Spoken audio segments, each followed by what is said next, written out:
I'm Kristen Ellis. I'm Longenecker and Associates Chief Operating Officer, and I am super honored to be able to chair this panel, focusing on a topic that is near and dear to my heart. It's where I spent the majority of my career. I've been with Longenecker for 9.5 years, but before that, 23 years with the Department of Energy, and most of those with the Office of Environmental Management, working to enable radioactive waste management throughout the complex with a lot of commercial partners, because I really do think that they are key to our success. So over the last day and a half, we've had a lot of discussion of how environmental management enables new nuclear. I think we can all agree that we're on board with that.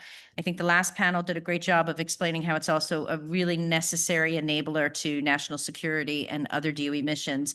And we've heard some really successful examples of the progress made, and I think that's fabulous. And we've long known that the back end of the fuel cycle is something that we have to address, and the urgency has been growing as the environmental management program approaches 40 years in existence. And so the pressure has been on us, and yet a lot of progress has been made that probably doesn't get enough attention. And so I'm really excited that we'll be able to play out the theme of this conference, both risk reduction and enabling new opportunities, by having two major topics. One's going to focus on sort of what's happened, and the second is going to focus on the what's possible.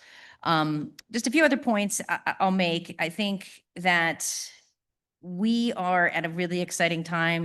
I don't want to overplay it. Everybody said it, right? But this administration's openness to policy changes that enable progress to happen even faster, and that is genuinely encouraging innovation, puts us in an amazing place. And I'm just so proud that over the last several decades, there has been a commercial enterprise that has grown and stabilized and even expanded, that is on the ready to take advantage of this opportunity, right? I think if we had this opportunity, but we were 20 years ago in terms of commercial readiness and treatment and disposal, it would be a missed opportunity. But the time is ripe, and we can do amazing things that I think will even eclipse some of the amazing things that have been done in the environmental management program's history. Of course, we all know that all nuclear activities, new nuclear included, no matter how innovative, are going to generate some radioactive materials that have to be managed. So really clearly, this framework, this complex, is all critical to everything that we're talking about going forward. I loved Mark Bollinger's point about we're in the business, WIP's in the business of preventing, legacy prevention, right? Making sure that waste is disposed of effectively as it's generated. I'm going to use that shamelessly forevermore. And Jim McConnell made a great point, right, about the importance of the DOE disposal facilities. And if they are not available and that impacts the war effort, that's just an unacceptable situation, one that must be mitigated. And Kristen's organization has done a great job of making sure that the risks to those DOE disposal facilities is not further aggravated by them being the only solutions in the complex. So again, the generation, the cooperation, the collaboration, the actual enablement of commercial treatment and disposal facilities is something that DOE-EM should be very proud of, because it takes some of the pressure off those DOE disposal facilities. So without further ado, I'm going to introduce the panelists, and then I'm going to sit down and let us have a conversation. But after the introductions, I'm going to let Kristen set the stage a little bit in terms of DOE's current, DOE-EM's current policy priorities in the space of radioactive waste management. So, of course, we have Kristen Ellis, the Associate Principal Deputy Assistant Secretary for Regulatory and Policy Affairs with DOE-EM. She has a 25-year career with DOE. She's held various leadership positions, both in EM and other departmental offices, including some pretty lofty ones up on the top floor. She's got a bachelor's in political science and a law degree. Kristen Ellis, my sister, Kristen Ellis, Kristen Ellis, that nobody ever confuses us. David Carlson, President of Waste Control Specialists, 35 years of management and technical experience in DOE and DOD, graduate of the Naval Academy. Thank you for your service. Bachelor of Mechanical Engineer and Master's in Engineering Management. He has experience both in the U.S. and internationally, and he's held a wide range of executive positions in industry supporting both environmental remediation and waste management. And I think you've been with WCS since 2018. Where are you? 2018? Okay, got it. Harsh Desai. He is the Chief Commercialization Officer of Zeno Power, bachelor's and master's in nuclear engineering and an executive MBA. He's our young one, nearly 20 years of experience. He develops and leads innovative teams and implements growth strategies for Zeno Power. And I love their like team identity. I got to get me one of them. They're really cute. Hint, hint. Really cute. Size large, please.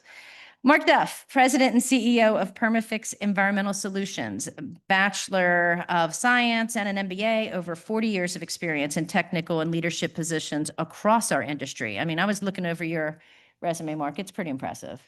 It's long. You've done a lot in a lot of organizations, and I thank you for your contributions. You've been with Perma-Fix since 2016 and CEO since September of 2017. And we're looking forward to hear about the successes there. And then finally, David Campbell, Executive Vice President of Business Development and Growth for EnergySolutions, Bachelor's in Political Science and Economics, Master's in International Relations and Security, more than 30 years experience leading organizations and driving business growth across government and the defense and nuclear environmental sectors. You've been with EnergySolutions since 2022? Happy anniversary. Glad we assembled all of us to celebrate your time with them. All right, so I'm going to turn it over to Kristen. Hopefully she can lay out, sort of further illustrate the frame for our dialogue here today. Let us know about policies, priorities, new developments. Okay, thank you, Christine. And it is a really exciting panel and time and culture in EM to be around the program for the many years that I have, and then kind of see what's the potential of where we could be. Certainly, our core mission has not changed, and that's environmental cleanup, and that the legacy that we have as part of our government mission will remain, but finding a new way to kind of think about what that looks like. And after 35 years of progress and technology improvements, being able to look at things in a new way, and also have a new identity of not only being, the waste office or the waste cleanup mission, but facilitating other DOE activities that help our nation. So it's kind of like the next chapter of where EM is going. And to think about it, taking kind of a bit of a step back, we've spent so many years focusing on waste and a material that's going to be a waste. And then what's the disposal path for that waste and where's that going? So kind of reopening those base assumptions and looking at what DOE materials do we have, what facilities do we already have and operate, and what kind of opportunities do we have to avoid maybe the disposal path that we had assumed we were going to be moving on. And then you throw in the added benefit of, there may be some commercial interests in these materials that have a beneficial reuse so that they don't get labeled merely as a waste and help facilitate some of these new activities. I want to echo Christine's comment about this new administration certainly seeking new policy opportunities. And I was able to track down a piece of paper that the Office of Policy in DOE has created, and they're currently tracking 55 executive orders that have key components in the Department of Energy. And while we've mentioned, certainly the ones that are tied to the nuclear renaissance, and there's things beyond that as well, like critical minerals and, just a whole host of things that I can see EM having a role into the future. So as I mentioned, a very exciting time. Also, I'll mention, using our facilities in either a lease capacity or a land transfer, something there's a lot of traction on that as well. You just watch the news about all of the new nuclear development that's happening in the East Tennessee region, and there's also announcements other places all across the complex, very near locations where we have cleanup activity. So building for that future and the infrastructure that's involved with that, the people, the roads, how everyone's getting to accomplish all of these new goals are all things that we're going to continue to be working on. So again, I don't think we've mentioned yet the lifting of the moratorium, the secretarial moratorium on metals recycling. And there are some ties with that in some of these executive orders. And I know we'll discuss that a little bit more later today, but that's another thing I just wanted to get your brains thinking about as we start this conversation. Also wanted to quickly mention, we were able to participate in a nuclear fuels industry day that the DOE Office of Policy and the Office of Nuclear Energy jointly hosted with NEI a few weeks ago. Well, it's probably more than that now. It was sometime this summer. And to be able to talk about some things that are in the DOE inventory that, again, we're maybe on a set waste path, but with these executive orders, maybe there's nuclear interest in getting some of these materials for our nuclear future. And so I think that was the first conversation. Obviously, those offices are doing some other activities like RFAs.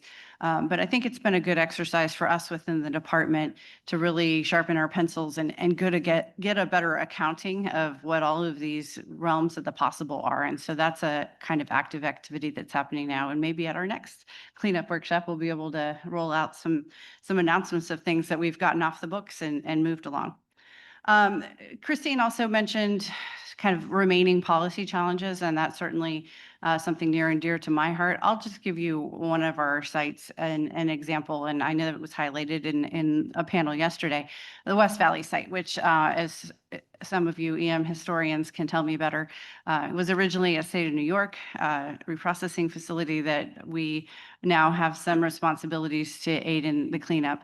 But because of that kind of pedigree, and it being a state-owned facility, it's not the traditional kind of defense activities that you would associate with true waste that, because of its defense origin, can be disposed of at WIP. So they have a quantity of waste that is considered an orphan waste, meaning it doesn't have a place to go. And perhaps we would be able to use, we would need some sort of change that gets us past that hurdle of defense waste is the only true waste that can go to WIP. Along those same lines, they probably have some quantities that may shake out as greater than Class C instead of true. Greater than Class C is a waste that is another stream that needs some policy support. Under the Energy Policy Act of 2007, DOE is required to wait for Congress to tell us to take action on greater than Class C. NRC also has a role to play in that. So that's another piece of the components of some things that need a path at a place like West Valley. Also at West Valley, they have some high-level waste, which this is not a topic, this is not a panel about Yucca Mountain or a permanent geologic repository. I know we already had a nuclear energy speaker here, but that's just a third category of, some of the outstanding issues that we will still be needing to think about into the future. So I think I will pause there because I don't want to monopolize our whole time. Actually, one more quick thought. As I mentioned in my intro that we have facilities and certainly want to continue to celebrate the success of WIP completing their infrastructure improvements and the ventilation systems out there. But we still are a program that has many aging facilities and some of these facilities that could potentially expand their current scope. TWPC at Oak Ridge, H Canyon at Savannah River. We have AMWTP at Idaho. All of these facilities, I think we've had discussions about what's the shelf life of those, or how long are these facilities going to last for us? What's the mission that EM historically had for these facilities? And a lot of those discussions that we're having now, are there future needs that NNSA has? Are there other things from Office of Science?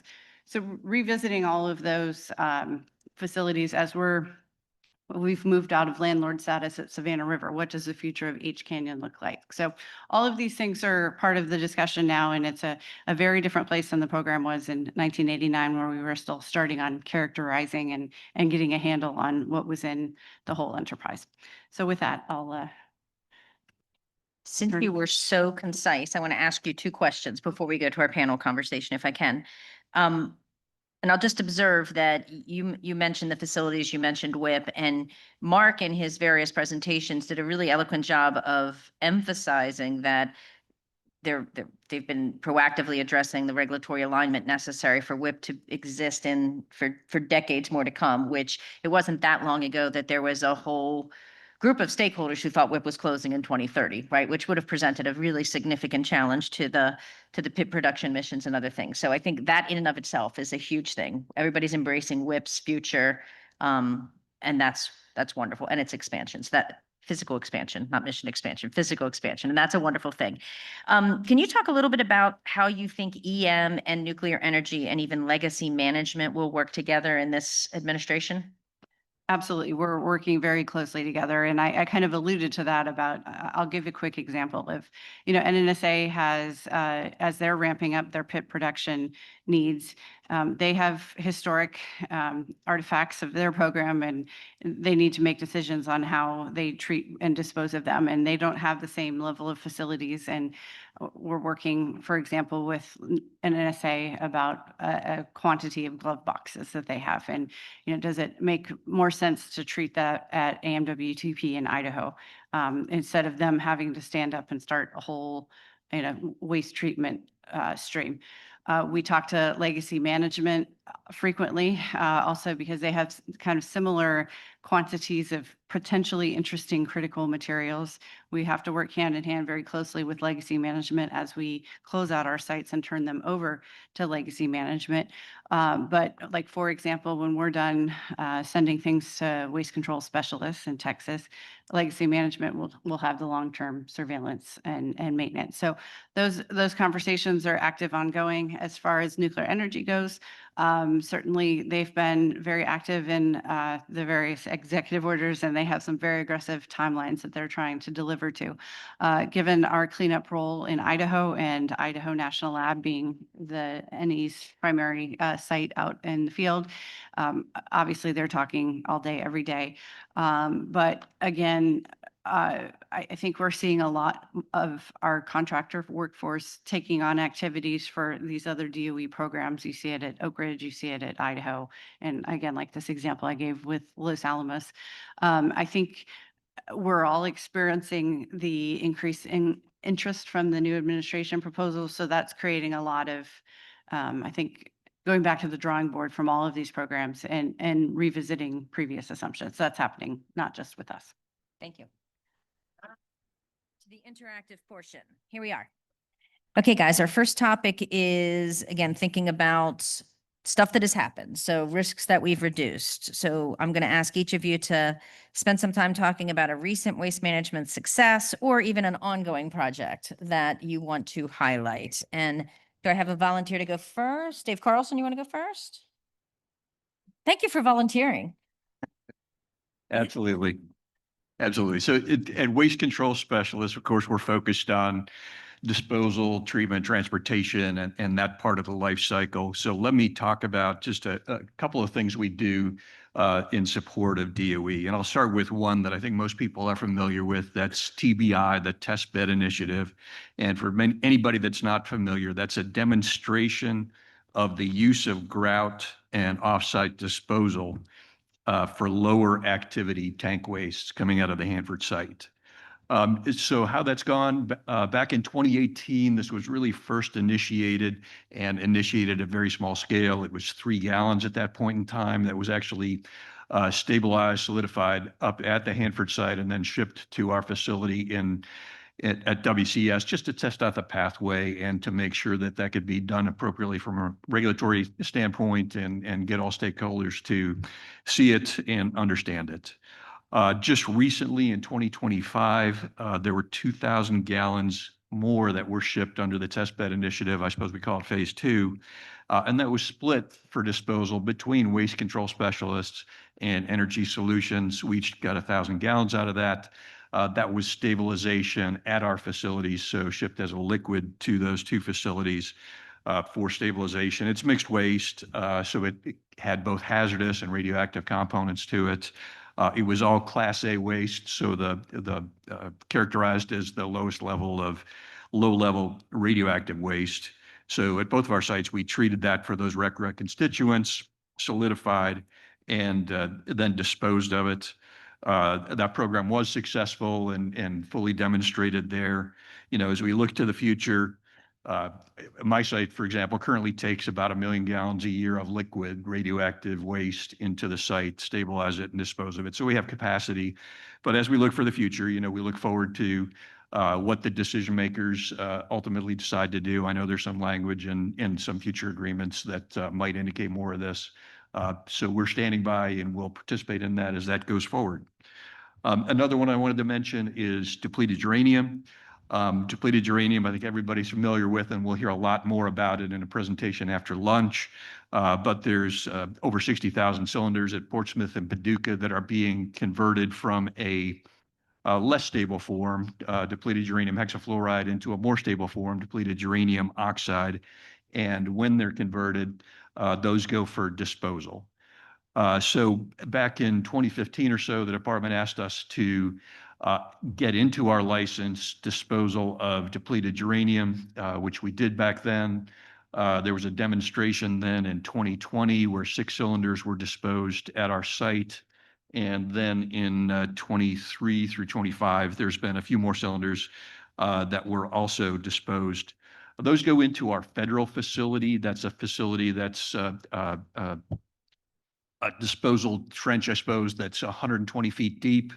Per our license, we have to bury depleted uranium quite deep as possible.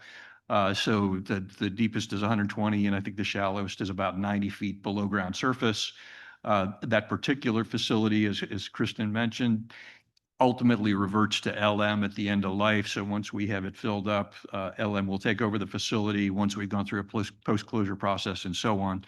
So that provides opportunity for, many more cylinders as this goes forward. I know the program will continue for many years at both Portsmouth and Paducah, and we'll stand by as that continues to receive cylinders from those sites. Just one other thing, West Valley was mentioned, and certainly we've been engaged up there as well. Most recently, there were some resins in really deteriorated sure packs that were up there that required both engineering in order to come up with appropriate packaging to move that, and then the strategy to dispose of it. They were Class C waste, I believe, when they were disposed. So took about 8 of those out of West Valley. Again, a waste that just because of time had turned into something that, while not orphaned, was challenging to remove from the site. And again, as a commercial entity, we're in the business of dealing with those kind of challenging things, and we're able to support the DOE on that project. So there's a few things. And I can think, maybe this goes back before your time, I'm not really sure, but I'm thinking of the waste incidental to reprocessing determination that was made for the West Valley melter, I believe you guys received, which was a big success story as well. Sprue residues was another one that was a challenging waste stream. So I think waste control has really always been a key player in tackling some of the more challenging waste streams that are on the edge of DOE's waste management policy, but absolutely could be safely accommodated within the federal cell. The cylinders, when they're in place, those 6 that you received, and then the additionals over the last couple of years, do they go into MCCs, or are they like kind of laid flat and then encapsulated in the facility? Yeah, they're direct disposed and they're encapsulated with grout. Thank you. Okay. All right, turning to this side of the table. I'm just going to go down this way, if that's okay. Harsh, you want to go first? There you go.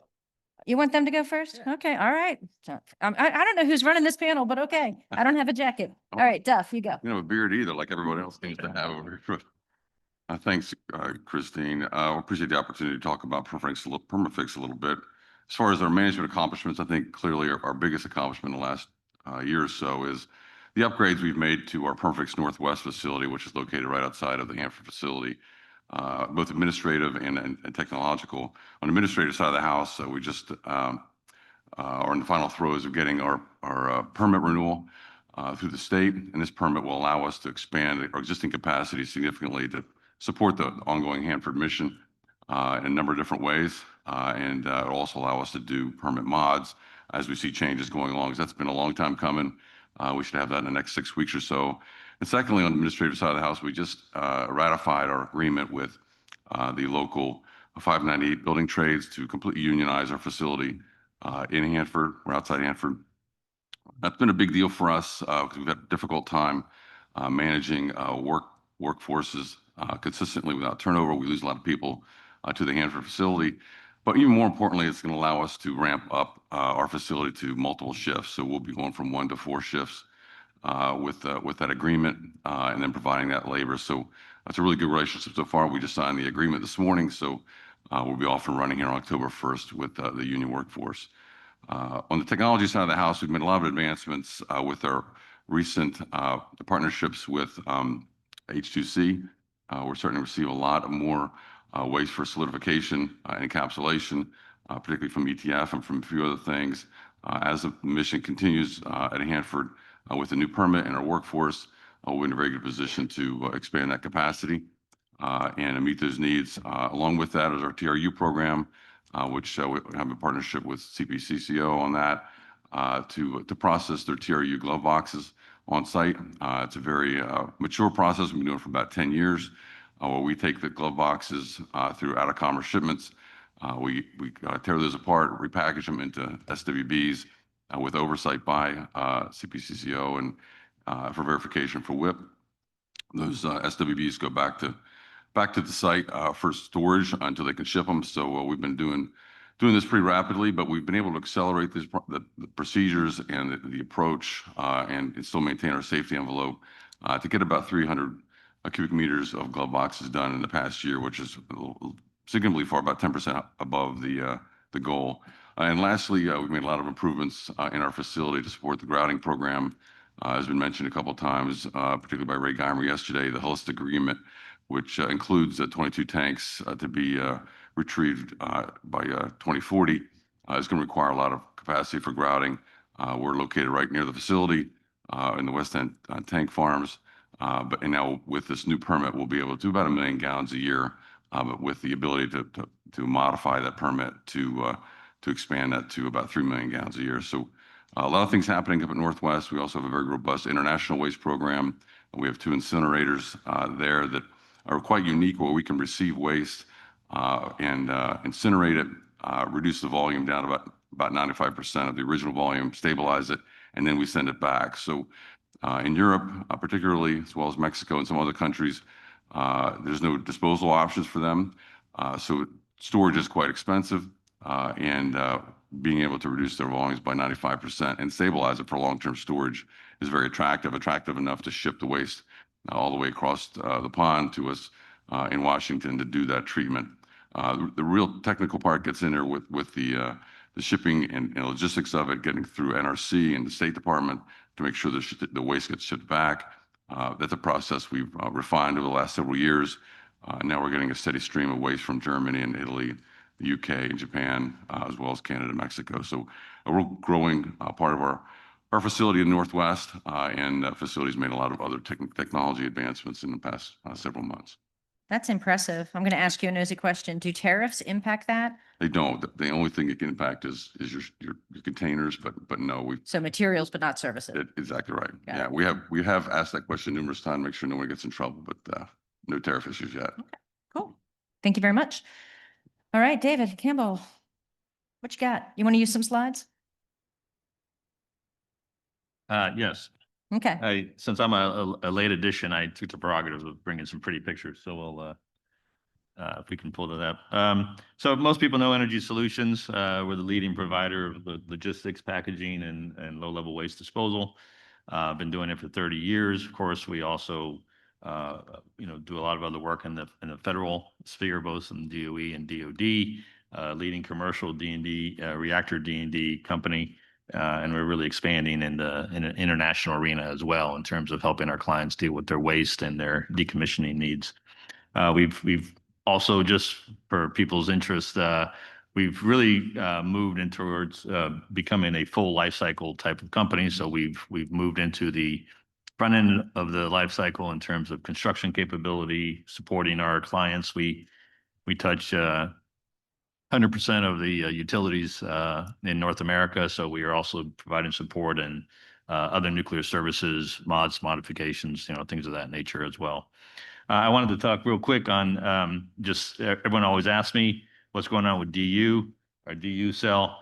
So all I will say is we're working with our Utah regulator. We're working with DOE.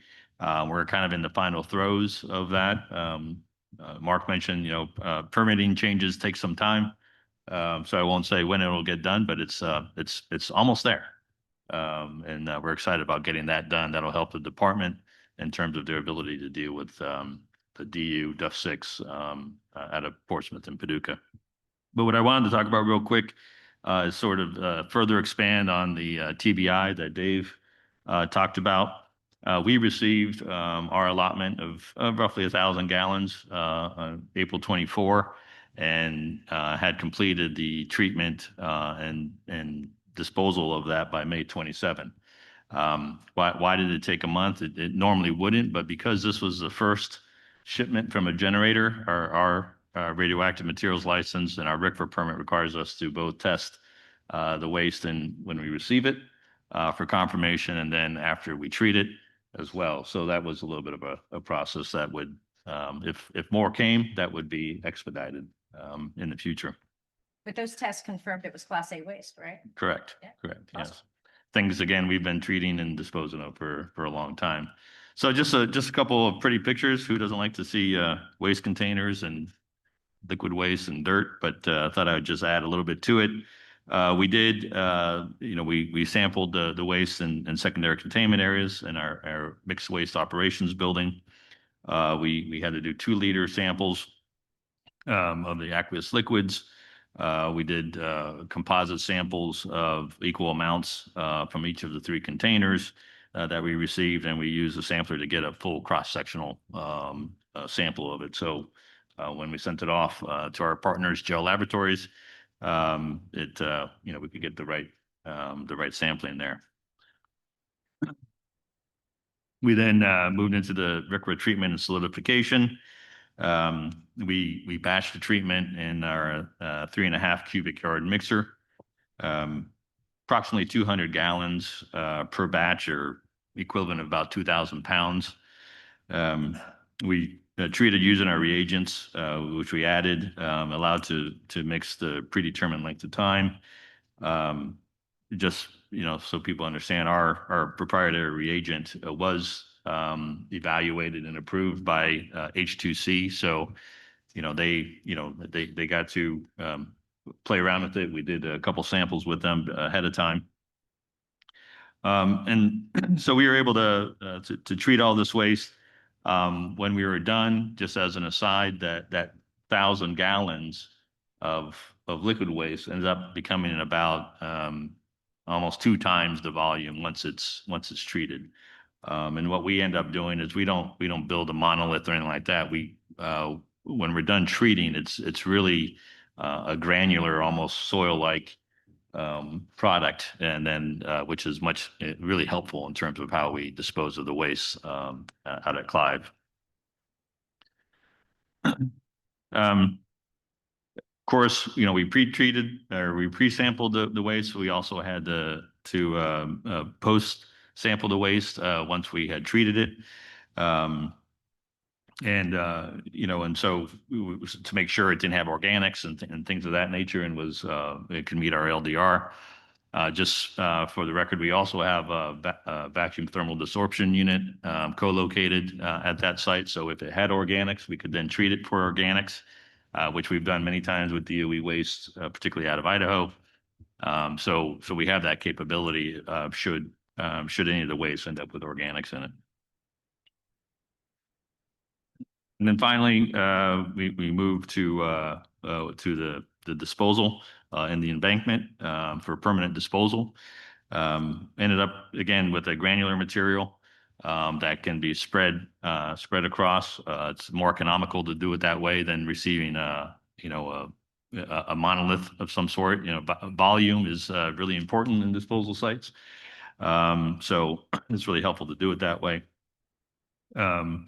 Right now, because we tend not to do liquids in the November to March timeframe out in chilly Salt Lake area. So right now we could process 300,000 gallons of similar waste from Hanford if required.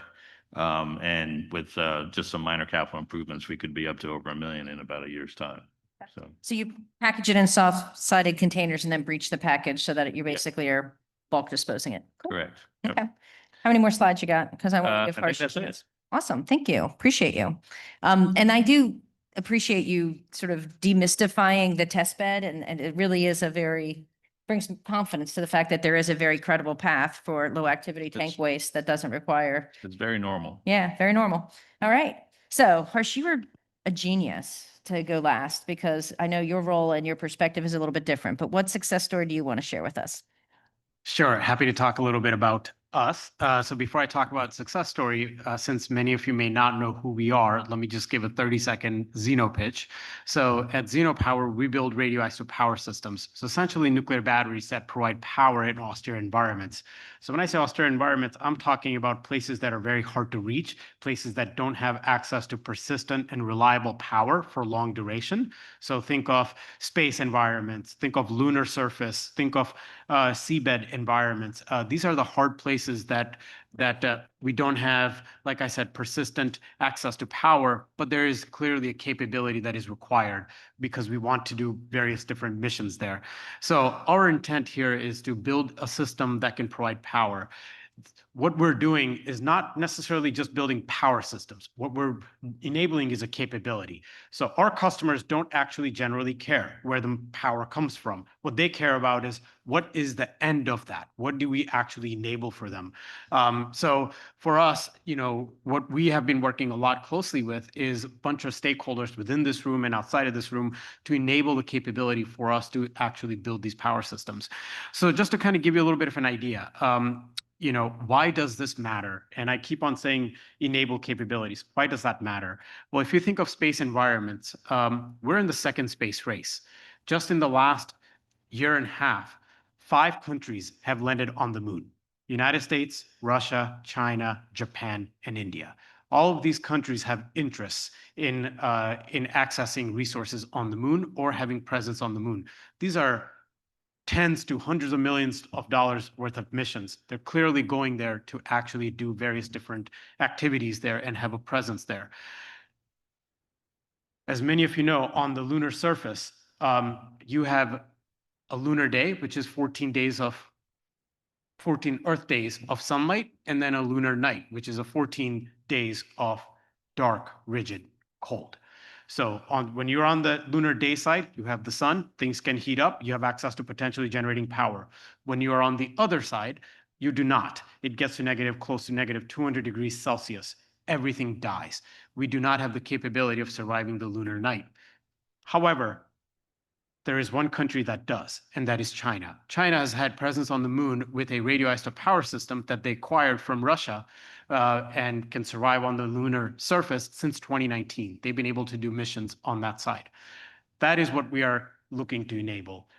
As we look into over the next several years, 2028 is a date that we constantly hear. That is when China intends to have their next system on the lunar surface in the permanently shared regions, which is where there is water. And once you have access to water, you can actually separate the water and now you have rocket fuel to now go to other places as well. So there is a significant interest from national security arena. There is a significant interest from a scientific exploration side of things. And then as we continue to talk about human habitation in space, it is going to require a nuclear system. And that is what we are providing as a stepping stone.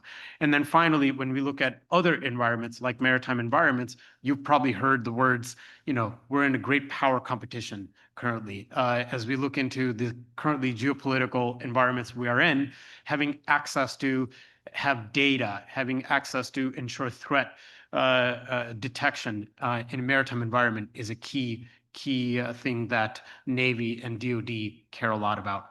So with that said, our technology is pretty simple. It's hot rocks in a box. Get that heat, convert it into electricity. Those hot rocks, though, they're pretty hard to get. And that's really what our engagement has been over the recent time. So we've engaged, recently a couple of things. We, most notably worked with DOE and particularly Kristen's organization and Oak Ridge, OREM, and UCOR to actually transport a legacy source of strontium-90, the largest single source of strontium-90 in the DOE campus, that we were able to transport that off of Oak Ridge's site into a commercial facility so that we can actually take that apart and reuse that material. That source was slated for disposal. However, it was too big to be disposed of. So it did not have a disposal pathway, at least for the next 30 years. So the source was built in 1986, and then it's sat on Oak Ridge's campus since then. and it was slated to sit there for another 30 years. And what we were able to do is really take that source, and as the title of this session says, it reduced the liability for the Department of Energy. We're going to reuse that material for beneficial reuse that material for national security implications here. And hopefully that allows us to reduce our disposal that might be required as well. So just to kind of give you an idea, from an ideation standpoint, to actually moving that material at that facility was 1 year, 10 days. It was an incredible amount of work. We had to get a Type B exemption because there was no package to actually move this material. And able to do that, a lot of smart people essentially turned it into a tiger team and were able to get that done. So, if there's one thing that people keep on asking me and I keep on hearing, well, things are hard. It's hard to do things in DOE complex. No, if you actually get the right team and you get the right people involved, you can get things done pretty quickly. And a lot of smart people are willing to help us do that.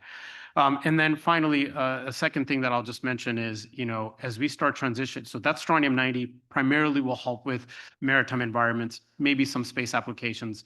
But as we look at other isotopes, particularly americium-241, that is of significant interest in the space environment. Department of Energy uses plutonium-238 as a radioisotope for their radioisotope power systems. Phenomenal isotope. That's your Ferrari. It is highest performance. However, it is scarce and it is very expensive to generate. Americium-241 is more like your BMW. You're going to get higher performance, and it's more abundantly available. We just need to go recover it, and hopefully a lot more affordable. So we just announced yesterday a deal with Orano to actually recover americium from their Le Hague plant in France and get to a scalable quantities of material so that we can actually meet this demand that both national security and scientific organizations have. That being said, there is a significant amount of material that is obviously available in the DOE complex, and we're engaging with appropriate folks to see how we can unlock that and get access to that. So I'll probably stop right there, and then we can talk a lot more about other topics. That's pretty impressive. Thank you. We're a little bit behind schedule in terms of our conversation. Kristen, do you want to weigh in on that topic, or do you want to move to the second one of what is possible on the horizon? Okay. Do you want to get us started? What is this? So again, now this is thinking about what is possible in the future. Let's lean in, as DJ said. Let's challenge paradigms.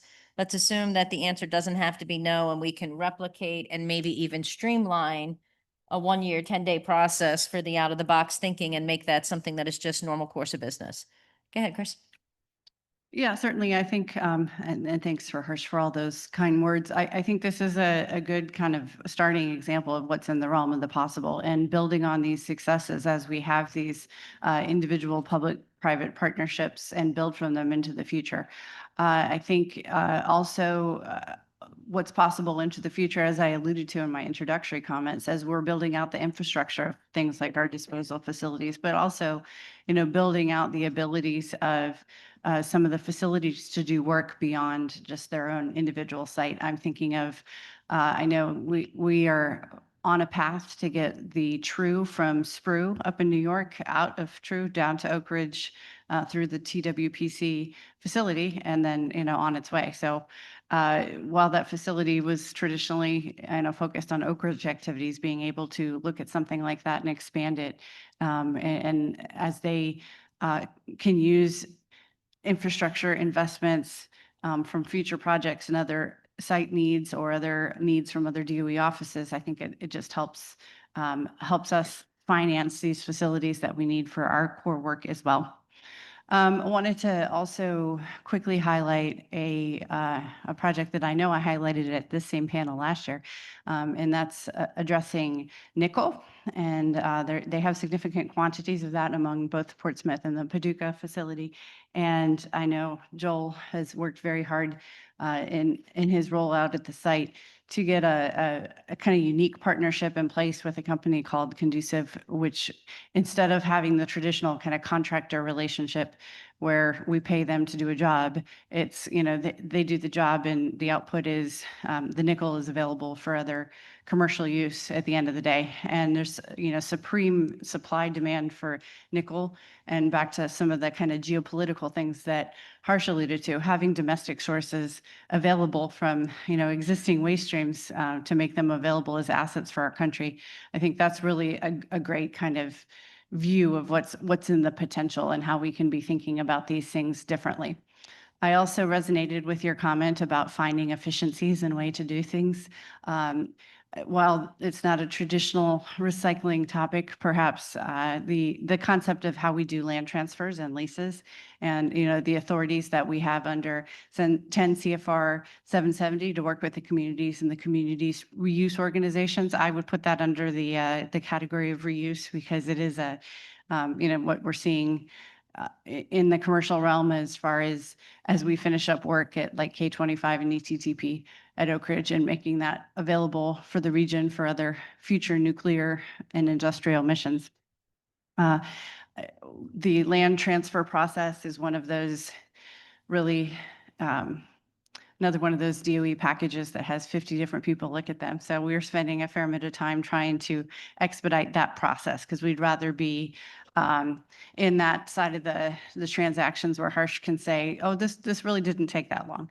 So getting able to the place where we're doing them more regularly, we're socializing with all of the people that now have access to these transfers that maybe don't have a lot of engagement with the environmental management office or their program. That's folks like CFO and OMB and OMB certainly has a lot of engagement with us, but getting them comfortable with our vision for how these land transfers and leases are facilitating these other transformations in the department space. So I think we're continuing to try to innovate and change on things like that and look for streamlining possibilities. I also think, Harsh's example is a great example of how we need to be changing the narrative.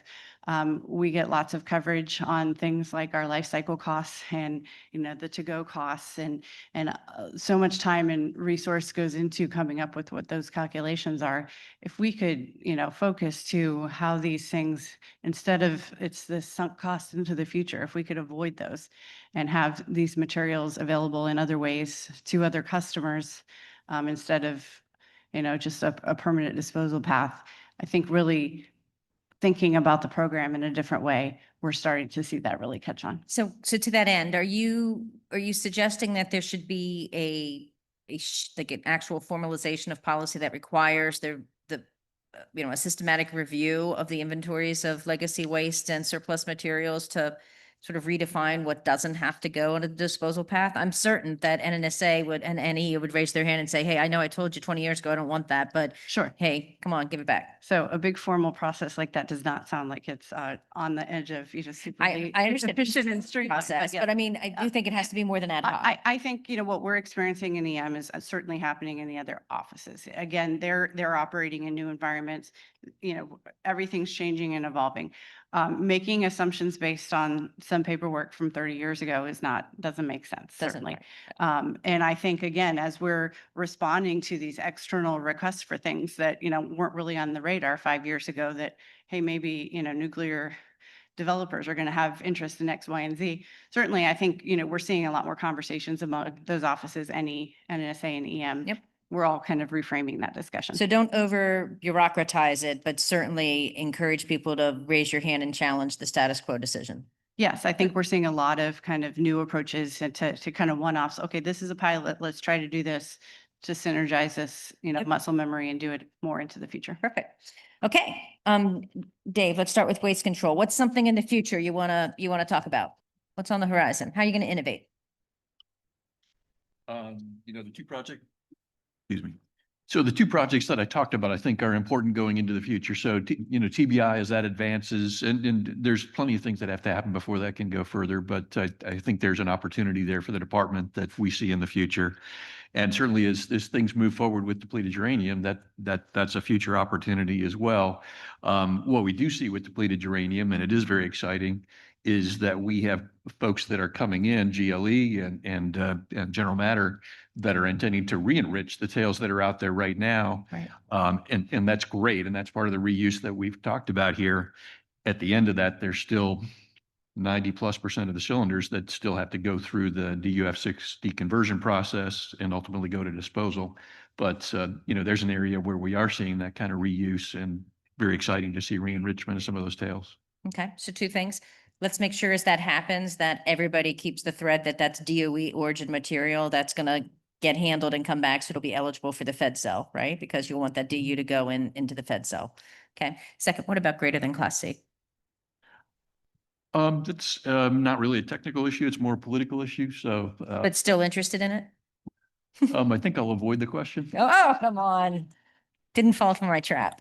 All right, let's go to Mark. Sure, just real quickly, I think our biggest advancement that we're working on right now is in regards to PFAS and the forever chemical issues that most of the DOE sites we're facing. About 2 years ago, we developed a technology that will destroy PFAS in a very environmentally friendly approach for 6-9 reductions and complete destruction for disposal. Basically, what comes out at the other end of our process is industrial wastewater. And this process we've been through bench scale and pilot scale. We have a prototype facility down in our Gainesville facility that's processing about 650 gallons a day. It's proven very well. It's been through DOCAP reviews. So we've started working with a couple different sites. Paducah was our first one. We just finished this week getting all the PFAS inventory off their site. And the thing that's the most exciting to us about it is our technology is extremely efficient. We can claim total destruction, completely release any client from their liability on PFAS, and do that for about 25 to 30% cheaper than incineration. So it's really a phenomenal technology. We're building a large scale facility right now in our facility at ETCP in Oak Ridge. That'll be online in the first quarter of the year. It'll do several thousand gallons a shift. And there's a big market commercially for it, but we're hoping we can be able to start working with DOE sites to relieve their inventory issues as well as their eventual groundwater or other issues they've got with PFAS and soil as well. But it's an ex situ situation. You can't deploy that in situ. It's got to come to you, come to It's one of got your. to come to us at this point, Okay. but the next phase that we're working in the spring is making it, taking that technology and putting it in a mobile unit that can go on the back of a pickup truck and be, that market is more related to landfill PFAS effluent issues. So yeah, by the end of 26, we expect to have a unit that can be mobilized. That's innovative. Thanks. All right, David, EnergySolutions. Yeah, just real quick, the big one we're excited about is really harvesting isotopes from waste. We're working on that now. They'll be close to Harsh's heart there. Really, capturing the residual value from spent resin, resin used in nuclear facilities to purify water and remove radionuclides. So it's normally treated as waste, and we've discovered a process. We patented the process, so we just accepted a month ago. We've been able to demonstrate the ability to remove 90% of targeted isotopes from resins.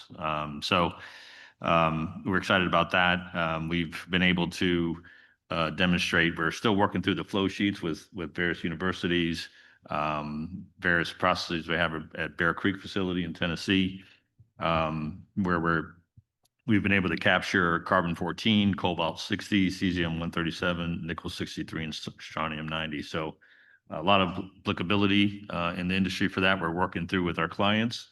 Obviously, we get the resins from our clients, and so we're working through what the economic model is of that, and how we move forward, help the industry. It's really a sustainable way of dealing with waste. I love it. I mean, that's very consistent with the principles of circularity that internationally is gaining so much traction when we talk Right. about, closing the fuel cycle, really thinking about how we can reuse materials. And obviously it is surely near and dear to Harsh's mind and goals.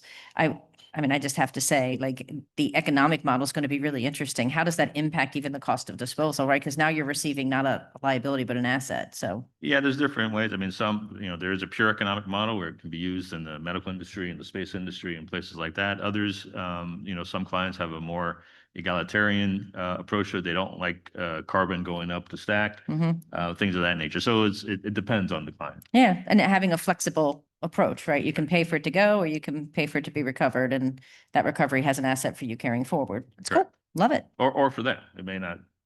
We may just be the Middleman. the person who processes. Yeah, exactly. Okay, thanks. All right, Harsh, you've already innovated. What more can you do? Well, first of all, there is a clear interest in beneficial reuse of materials, right? I keep on hearing waste to asset, and we live it. That is what our business is based off of. So, what I would say is that there is clearly, when I think about is there a value in recovering these isotopes? Well, I think about, is there a customer? There's clearly a customer in national security, scientific exploration, commercial industry that's out there. Is there a movement at this very moment? And the answer is yes. Look at all the executive orders. Look at all the things DOE is doing. There's clearly a movement in going down that road. Heck, the US-UK partnership that was announced on Monday or last week clearly specifically talked about recycling in there as well. So there's clearly a movement going on now. And then, I'll tap into one last thing, which is, a lot of the people of the next generation, this generation, next generation, are very keenly interested in finally closing the fuel cycle. So if this is a pathway to actually ensuring that we move away from the words, yucca mountain, and then the conversation stops because there's nothing you can do at the moment about it, to actually now transition to talking about, hey, I've got this material, I can recover all this stuff and therefore reduce this waste down to much smaller quantities. Maybe you don't need Yucca Mountain, maybe a Yucca Hill, and maybe you can get around that. But anyway, our idea would be, can we recover some of this material and reuse it? And the only thing, the only other thing that I'll say here is, let's think about creative ways. We got this deal done with DOE because we were creative, and everybody on the other side was creative. So, that's what I would say is public-private partnerships are key in moving this forward. And I'm very encouraged that DOE is doing that. And then since I have the mic, I'll mention one thing that was humbling for us is, and I implore all of you, since you are all the experts, I mean, heck, here we have over 100 years of experience. I feel like a noob sitting at this table, but companies like us that are startups that are innovating in the nuclear, we're on the front side of this, help us, be mentors to us. We wouldn't be here if we didn't have very smart, capable, cognizant people help us do that, right? Think about waste. One of the things that we have as a company is we have a value, we power conscientiously. So I think about, based on that value, I think about ensuring waste and thinking about waste first before and working backwards on our technology. So we started with thinking about waste. We talked to WCS. As a matter of fact, I signed a contract today with them on getting access to federal waste cell. WCS, talk to Perma-Fix, talk to EnergySolutions. And that's how we learned what we needed to do on the front from the beginning. We talked to NAC International, partnered with them, and focused on transportations to understand how we're going to actually get it there. Those things enable us to do what we need to do. And then, of course, very smart people that helped us get here, people like Renee Eccles, really kind of mentored us to learn a lot about this world that I don't come from. So anyway, I just leave it to you to say, as we look into the future, all this is possible. But let's not forget that we need to teach all these people, advanced reactor companies like us, to think about this from beginning. Otherwise, we're going to be in the same world 30 years down the road where we are today. So thank you. See, I'm just a puppet. He really was running the panel. I don't need to add anything to that closing statement. Can you guys just help me give a hand to these panelists? Thank you very much. Kristen, thank you very much for your leadership and enabling this. And David and Mark and Harsh, thank you. Thank you, everybody, for your attendance.